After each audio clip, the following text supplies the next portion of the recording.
Okay, and this is going to be 6B, so this will be the last section we're going to do before we go on winter break. And we're going to talk about seawater today, and hopefully in preparation for your homework questions number 11 through 25, which is due in 2 classes. So what we're going to talk about is salinity, and if you take a look at this bottle right here, this bottle actually talks about brine, which is actually some of the saltiest water on the planet. 50 parts per thousand or greater, and all the way down to fresh water, and I'm just clicking this thing back and forth, all the way down to 0 to 5 parts per thousand of dissolved solids. So fresh water, and then we get into brackish water, and you can actually see the name of some of the seas and oceans that you have. Um, so we go to brackish water, which is like estuaries where fresh water and salt water meet. Saline water, which is actually what you expect to find in seawater, as well as some of the Great Salt Lake and the Dead Sea. And then you can move up even higher into brine ponds, where we actually do get brine shrimp, which a lot of people actually advertise like this, but they really are just small little shrimp. So total salinity is the total amount of solid material dissolved in the water, and usually that's grams per kilogram. Typically, salinity is somewhere between 35 parts per thousand all the way down to 33 parts per thousand and all the way up to 38 parts per thousand. This is the brackish water, which you can see down here.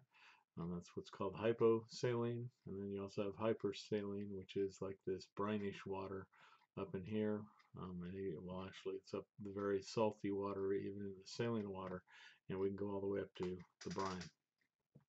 Constituents of seawater versus freshwater, if you take a look at it, if you look at the largest amounts, you've got sodium, which makes almost 11 parts per thousand. Chloride ions make up about 19, almost 20 parts per thousand, and those together make up most of the 35 parts per thousand, which is what normal seawater salinity is considered. But by far, it's not the only two things that are actually dissolved in water. Remember, water is a universal solvent, and if we actually if it goes through calcium carbonate, you're going to get calcium. If it goes through iron oxides or magnesium oxides, you're going to get iron and magnesium. You're also going to get potassium bicarbonates, some other things in there. So this is a comparison of seawater versus river water, and if you take a look at it, we've got ocean water in this column, and these are in parts per thousand, and this is the same thing for fresh water. 100 parts per thousand here, 100 parts per thousand there, or total. We're not actually comparing these two. We're just saying that all the dissolved solids in river water is different than the dissolved solids you expect to find in an ocean. The silica, which would actually be locked up in terms of life, iron as well. But if you take a look at it, you can see that the constituents of an ocean are a lot different than the constituents of river water. Talking about seawater, it still is mostly water, 96.5% water, where it's only 34 point, like 7% dissolved solids. Chloride ion makes up most of that, then sodium, then you have all the rest of the things all the way down to very trace ions. So looking at the ocean in terms of salinity, red being 37 parts per thousand and the light blue 34 parts per thousand, you can see we actually have all this stuff there. And we have some areas with very high salinity content. These are, we're going to find out these are the gyres, and probably because there's not much rain. Mediterranean high salinity because of high evaporation. We have a lot of salinity coming off this section again for high evaporation. We actually have lots of rainfall and ice cover to make these low salinities. If we take ocean water and we have 4 different characteristics, we can actually have rainwater and evaporation, or we can actually have cold temperatures. But if we have low evaporation, which means not much water coming out of the ocean, we have high rainfall, lots of water going in, we're going to expect to see salinity drop. And because salinity drops, the density drops, and because of that, the water will rise close to the surface. But again, we're at the surface because you're not going to get rainfall inside the body of the ocean. And I hate that when that happens.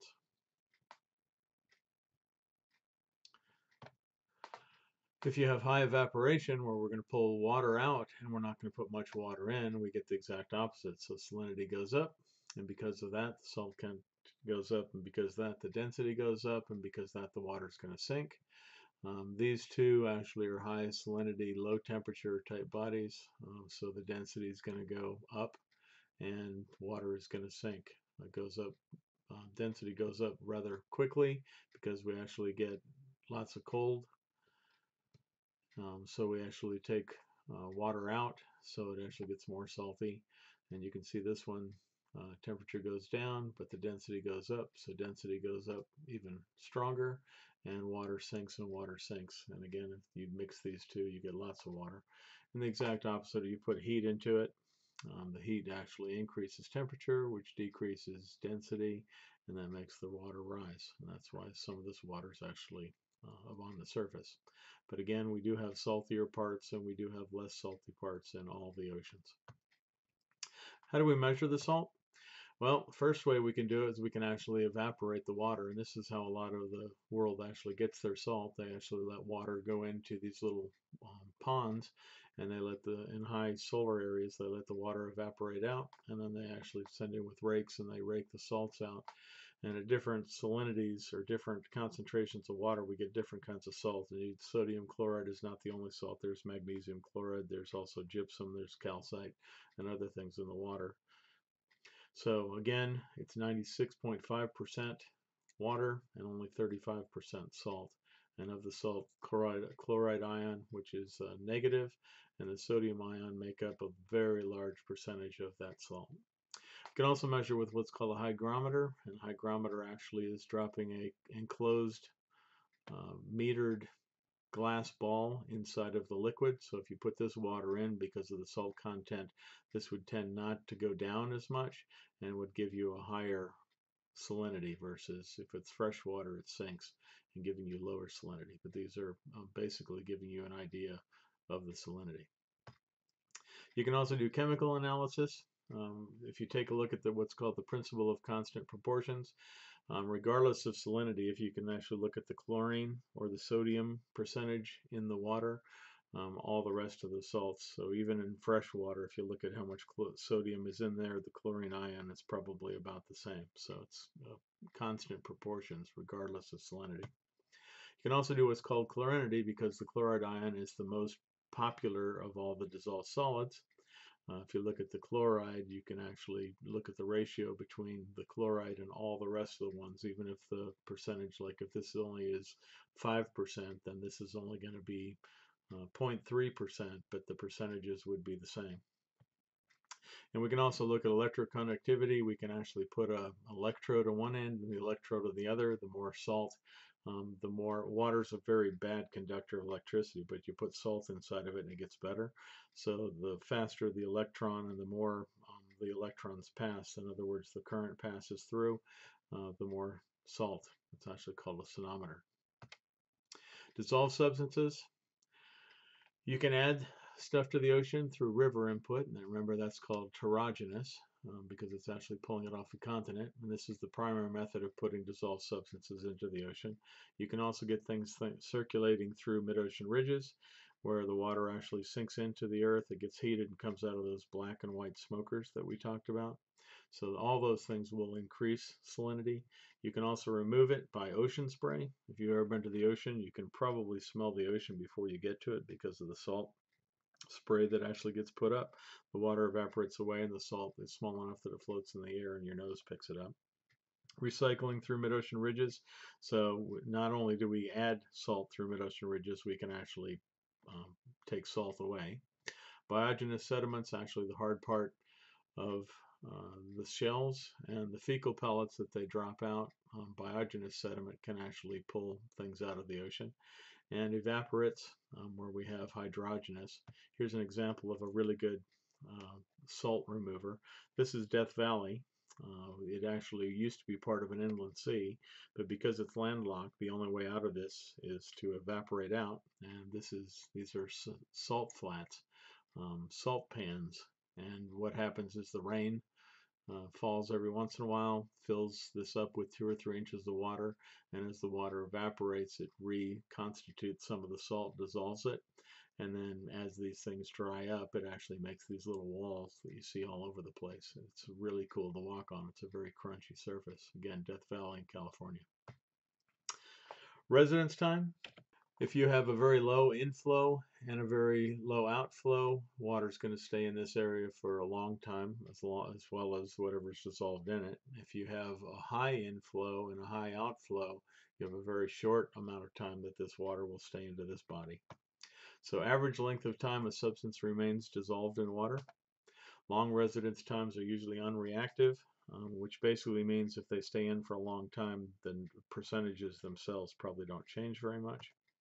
Higher concentration in salt water, these are the chloride and sodium ions, as well as a few of the others.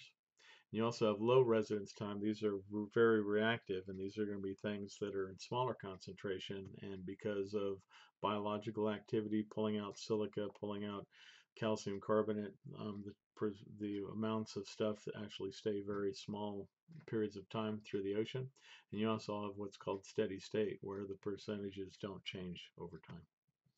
And this is ocean salinity, pretty much through the constant time, as long as the ocean's been around 3.8 billion, 4 to 3.8 billion years, pretty much been the same salinity. Here are some of the constants: river water, chlorine, and if you can take a look that the chlorine ion is not very strong in the water. It's a whole lot more prevalent in seawater. Same thing, same thing, same thing, same thing, same thing. And it's not until we actually, if you take a look at all these, they're weaker values by far in the seawater, although some of them are only 70% different. But if you look at the residence time, the chlorine ion actually will stay in there. Like if we don't add any more chlorine into the ocean, it will get removed, and it will take 87,000, or in other words, 87 million years to be removed, where the stuff down here would take 50,000 years to be removed. You can also do it with water. These are the reservoirs, the water reservoir time. If you take a look at the ocean, if the way the water gets in the ocean is it comes down rivers, it goes through groundwater, it precipitates in. If we shut off all those influxes and we just let evaporation go, the ocean would hang around for about 37,000 years before it evaporated away. Saline lakes, somewhere between 10 and 1,000 years. Rivers, stops raining, groundwater stops going in, all the rivers would be dry in 12 to 20 days. Freshwater lakes would take one for small lakes and 100 years for large lakes like the Great Lakes if we stopped putting water in. Polar ice, if it stopped snowing and all it did was sublime, which goes from a solid to a gas, or melted, it would take 16,000 years to do that. And if you take a look at the atmosphere, if it stops evaporating up, the entire atmosphere would actually lose all of its water in 9 days. Not very much water. There's a lot of water in the atmosphere, but compared to all the other reservoirs, not very much. Dissolved gases. Solubility depends on temperature, pressure, and the ability for the gas to escape. So oxygen goes in and out, carbon dioxide goes in and out of the water very easily. Gases diffuse from the atmosphere to the ocean. Wave agitation will actually pull gases from the atmosphere and mix them in, as well as bring material up towards the surface. Cooler seawater actually holds more. So in polar areas, you get a lot stronger carbon or oxygen as well as carbon dioxide supply, and deeper water holds more gas than surface water. Conservative and non-conservative constituents. Conservative constituents change very slowly through time. These are usually what are called the major ions. Again, they're the chloride and the sodium, as well as some of the others. The amounts of them change very slowly. They don't get added. They don't get removed very quickly. So it just stays pretty much constant. This is called conservative constituent. Non-conservative constituents change very quickly, usually because of biological or chemical processes. Where we take silicon dioxide and calcium carbonate, we take that out of the water and make skeletons for either the marine microorganisms or the marine macroorganisms. Even calcium carbonate is like fish bones, but it can also be the plankton. And we also have gases in the seawater. They change pretty quickly. High biological activity in terms of animals, and we're going to pull a lot of the oxygen out of the water. Plants will actually pull lots of carbon dioxide out of the water. And then chemical processes where we actually can pull these things in for skeletons and shells. Oxygen and carbon dioxide, non-conservative. that's actually high in surface water due to photosynthesis. It's low below the photic zone, the light zone, because of decomposition. And it's high in deep water because it's actually very cold and close to the surface, both of which produce lots of oxygen in the water. And the same thing for carbon dioxide. If oxygen values are high, then carbon dioxide is low in the surface due to photosynthesis. It's taking the carbon dioxide out and turning it into oxygen and sugar. Carbon dioxide is high below the photic zone because of decomposition. We're breaking down the biologic material and we're not producing much oxygen, so we're producing lots of carbon dioxide. And deeper seawater also is high in carbon dioxide due to the source region, the polar regions, where we actually have high carbon dioxide because of all the life, and we have high oxygen because of all the phytoplankton.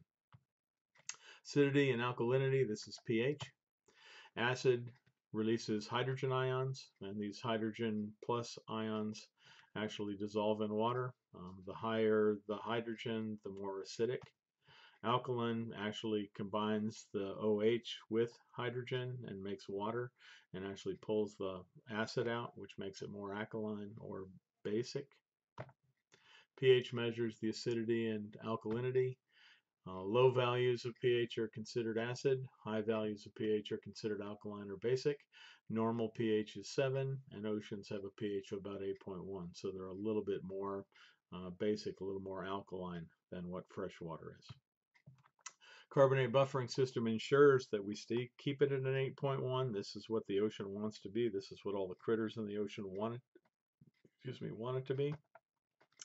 If the pH is high, we actually get carbonic acid, and that releases hydrogen, which actually makes it more acidic. So the pH is too high is basic, so a number higher than this or more basic, it releases acid and drops it.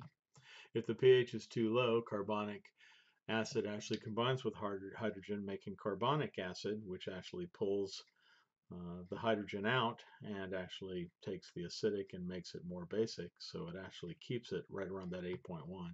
And precipitation and dilution of calcium carbonate, CaCO3, also buffers an ocean.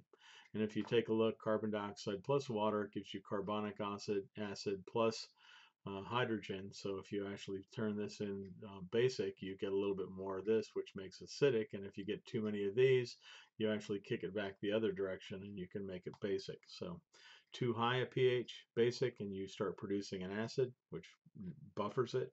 Too low pH, which is acidic, you produce carbonic acid, which releases this, which again buffers it, or combines with that. Sorry, this releases it, this combines it. And oceans can absorb carbon dioxide from the atmosphere without much pH change because it gets pumped into it, and the carbonate buffering system actually neutralizes the ocean to an 8.1 pH. Here is a picture that actually shows some critters. We got fish, and we've got well-deformed shells, and we have healthy coral, as long as the carbon dioxide goes in there with the water, and we get carbonic, and as we actually increase acidity where we get the carbonic acid turning into lots of other constituents. We can bleach the coral if it gets too acidic, and we can actually get deformed carbonates because the CaCO3 does not like acids. It starts to partially dissolve. So the ocean actually likes this nice 8.1 pH. Doesn't like it too acidic, doesn't like it too basic. And the last one, and you can see we're stopping here, between the atmosphere and the sedimentation, where we get calcium carbonate or we get carbon dioxide and oxygen going in, oxygen does not change pH, carbon dioxide does. We can go this direction where we actually pull the hydrogen out and we can make it more basic, or we can go this direction and we can actually put the hydrogen in and actually make it less basic. So we go this direction and we make it acidic, and we precipitate out CaCO3, and as the CaCO3 starts to dissolve because the ocean gets too acidic, then we actually start producing, with the hydrogen ion, we start producing what is this? This is where the chemistry in high school and college actually being so far back. This is carbonic acid. So it actually produces this and will actually decrease the H, which will actually increase the pH. So we can go this way and decrease the pH, and we can go this way and increase it. And it's basically a carbonate buffering system. Okay, thanks for stopping by. That was 6B.